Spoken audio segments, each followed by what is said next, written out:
Hi everyone, it's Penny Black and Jill Foster here with a new PB&J card class.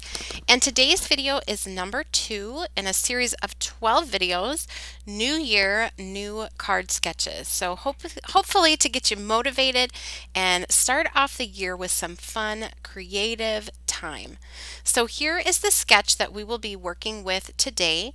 This sketch features sort of a chunky frame going around the outside and then any type of textural element that you want to add to the background and then simply adding a focal point popping out of that frame or layered on top.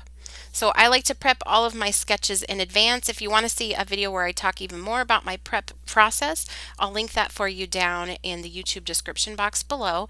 But I've cut my standard size card panels and my frames. I just used our semicircles stacker die to cut out that center part of the card. So I'm using that negative piece that's left over.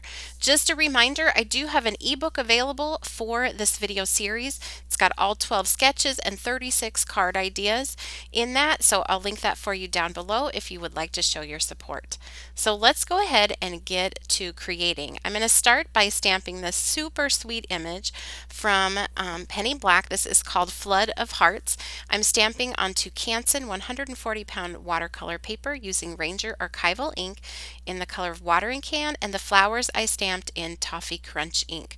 So I prep enough to do 3 cards for each sketch, and I like to work assembly line style, so you can see I prepped everything for the sketch. I picked my stamps, I did all my stamping, and now I'm moving on to the coloring portion.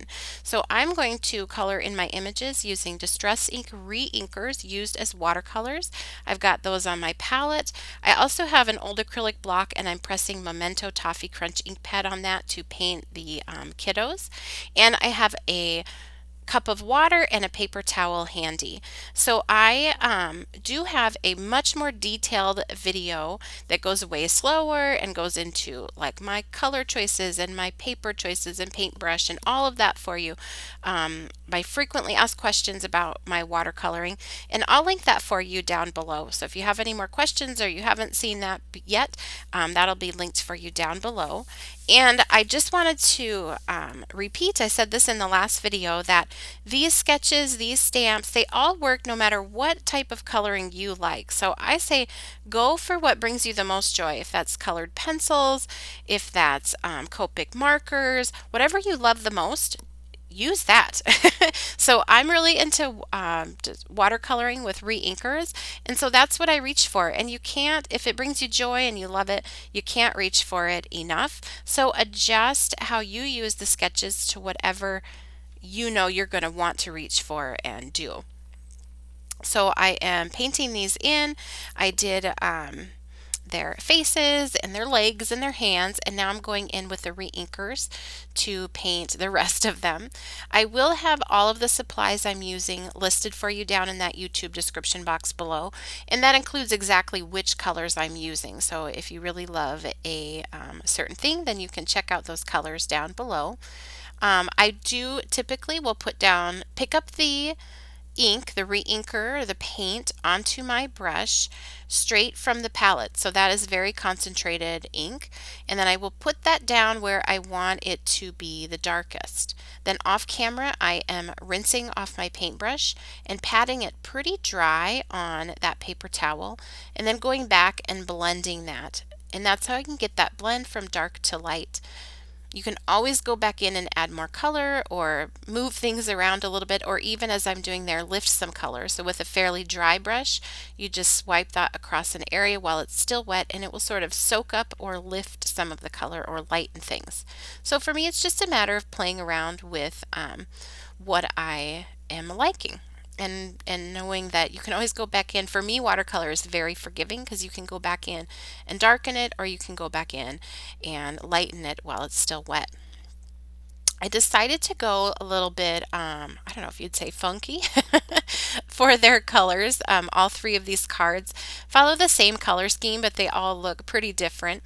And that's another thing you can do if you want to simplify the process even more, eliminate decisions is go with a color scheme on the first image that you paint and see if you can make that same color scheme, those same color choices work on your other images.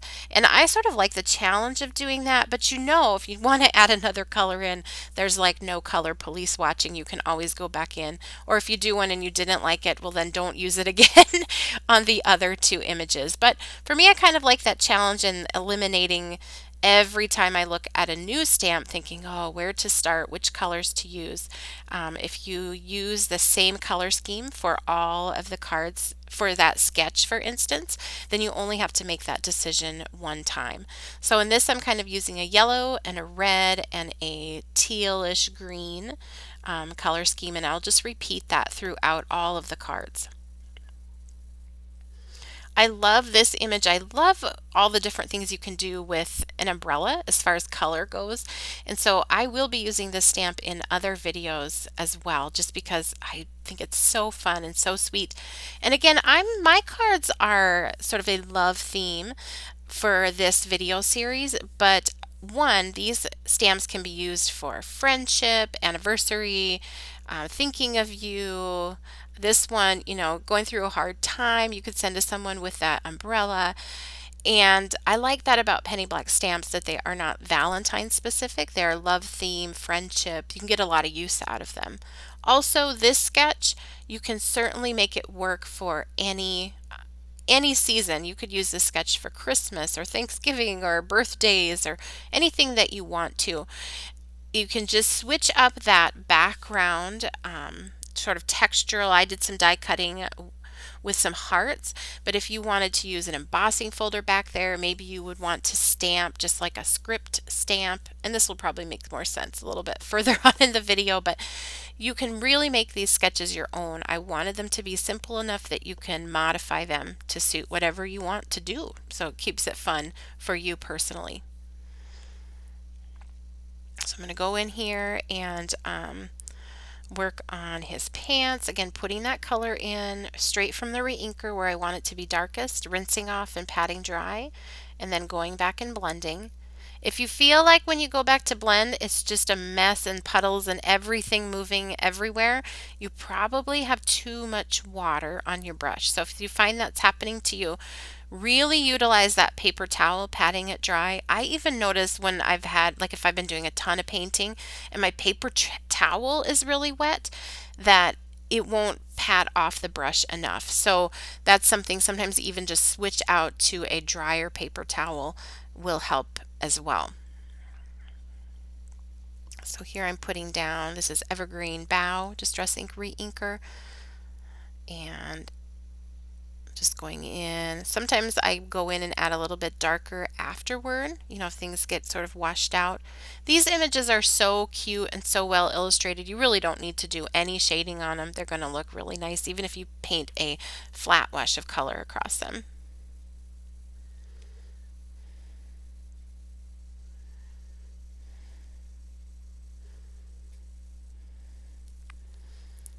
And I am just fiddling at this point, doing a whole lot that makes not much of an impact, but so be it.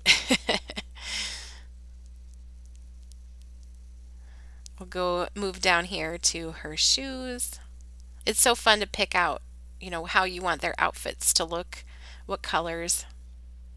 You could personalize this, so if you know you're sending it to someone and they always have a certain color hoodie that they wear, dress, and you could paint it that color to match the recipient. Same with their hair. Keep finishing up here on this umbrella.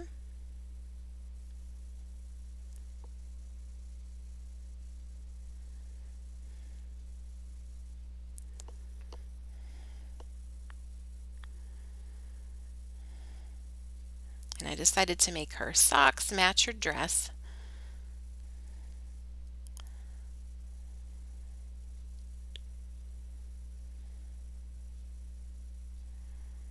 So I would love to know, do you enjoy using sketches for cards?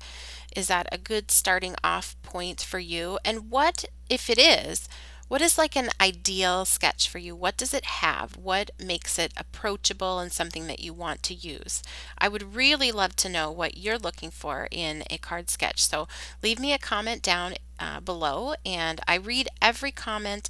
I really appreciate all of your kindness and your feedback, and just love to know what you are thinking too. So make sure you leave a comment down below. I decided I wanted a little more contrast on his sweatshirt, so I went in with a little bit of forest moss. So this was after it was dry, but I just followed that same process and not using too much water, just sort of blended that in there, and I like what that added. Just made it a little more interesting. I think that's why I was fiddling with that sweatshirt so much before, because I just wasn't totally happy with it, and it ended up, for me, it just needed a little another color in there. And you can do that, especially if they're close to each other on the color wheel. So like greens and blues, turquoise, you can mix all those together. It's going to be okay. Now these flowers are from the Love Blooms, and boy, these are such great flowers. They're very elegant but simple. And they're great sizes. It's a really nice set. So if you check out the set, this isn't everything from the set, but I've reached for them a lot on my cards, and you'll see that throughout the video series.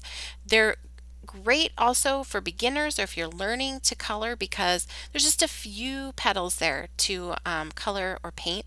So if you want to play around with different color schemes or with the shading, you could stamp a bunch of these and really get a lot of practice in a very manageable way.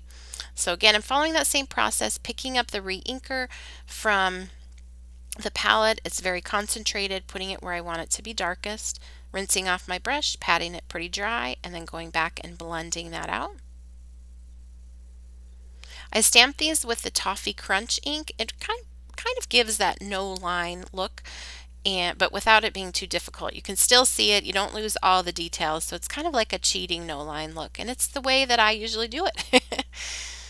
We'll get the leaves here, and you can see I picked that color scheme, and I'm seeing how can I make this work on the flowers. So I've done the red and the yellow, and then I'm going back in with that evergreen bough for the leaves, and I'll put a touch of green in there, just like I did on his sweatshirt. So I didn't have to make much for coloring decisions, and it's kind of a fun little challenge to see how can I make this work across this whole sketch. Now here is that background. This is the Heart Drops die from Penny Black. Really fun design. Also great with that umbrella stamp. And I'm just going to paint this so it matches up with the stamped images. This could be certainly changed to fit or to make it sort of more neutral or versatile to just a embossed design or like a script that is stamped, like I said before. Once that was dry, I'm taking Toffee Crunch and just lightly inking over the top. I think that just tones it down a little bit, which I like for the background. I like the stamped and painted images to pop just slightly more than the background, or at least on these cards, that's what I was going for. It also creates a little contrast from the frame, which will be a little bit brighter because I'm not going to ink the frame. So you can see those layers. It's coming together. So fun with this sketch then to put it all together. I decided to add some of that Toffee Crunch that will show through those hearts. And I work on, these are all standard size cards, but they're just single panels. And then when I'm ready to send the cards, then I can add them to a standard card base.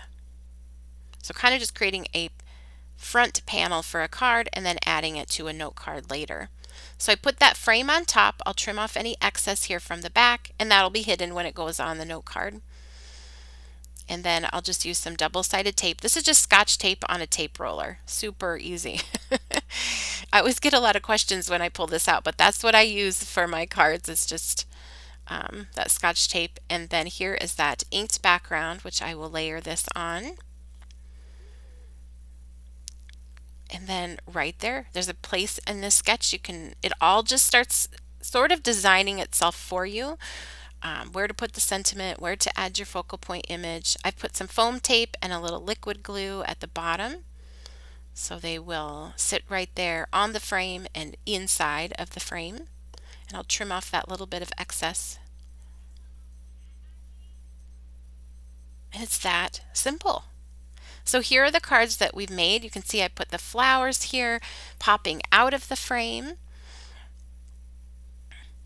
And here's the one that we just finished.